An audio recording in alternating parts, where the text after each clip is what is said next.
Praise the lord. ఈరోజు వాక్య భాగము సామెతల గ్రంథము 19వ అధ్యాయము. బుద్ధిహీనుడై తన పెదవులతో మూర్ఖముగా మాటలాడు వాని కంటే యథార్థముగా ప్రవర్తించు దరిద్రుడే శ్రేష్ఠుడు.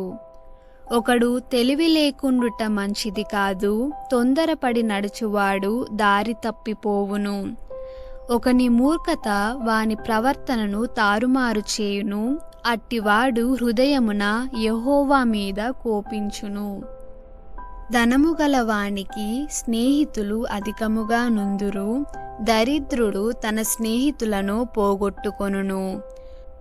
కూటసాక్షి శిక్ష నొందకపోడు, అబద్ధములాడువాడు తప్పించుకొనడు. అనేకులు గొప్పవారి కటాక్షము వెదకుదురు, దాతకు అందరూ స్నేహితులే.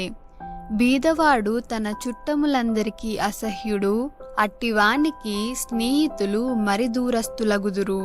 వాడు నిరర్ధకమైన మాటలు వెంటాడువాడు, బుద్ధి సంపాదించుకొనువాడు తన ప్రాణమునకు ఉపకారి. వివేచనను లక్ష్యము చేయువాడు మేలు పొందును, కూటసాక్షి శిక్ష నొందకపోడు, అబద్ధములాడువాడు నశించును.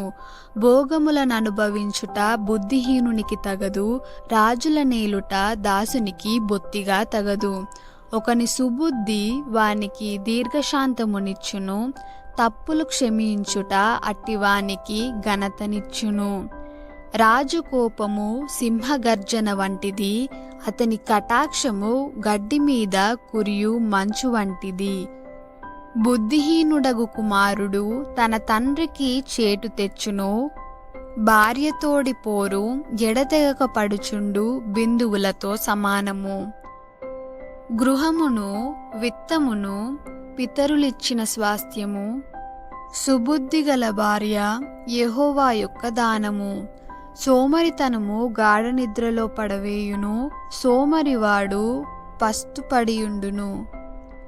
ఆజ్ఞను గైకొనువాడు తన్ను కాపాడుకొనువాడు, తన ప్రవర్తన విషయమై అజాగ్రత్తగా నుండువాడు చచ్చును.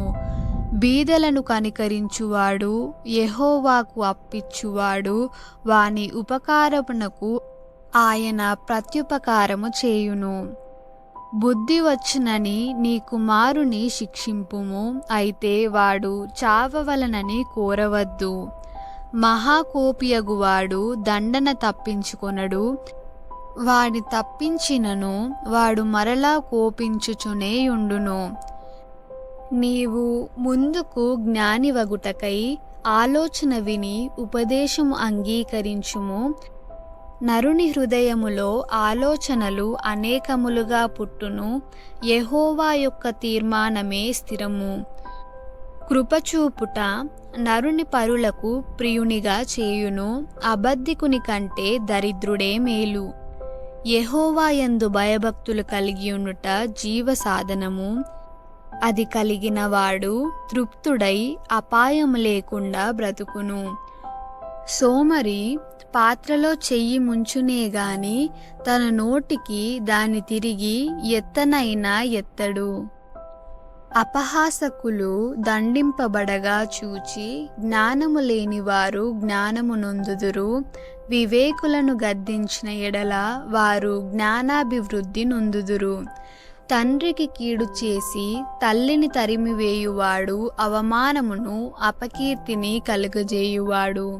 నా కుమారుడా, తెలివి పుట్టించు మాటలు నీవు మీరగోరితివా? ఉపదేశము వినుట ఇక మానుకొనుము. వ్యర్థుడైన సాక్షి న్యాయము నపహసించును, భక్తిహీనుల నోరు దోషమును జుర్రుకొనును. అపహాసకులకు తీర్పులును, బుద్ధిహీనుల వీపులకు దెబ్బలును నియమింపబడినవి.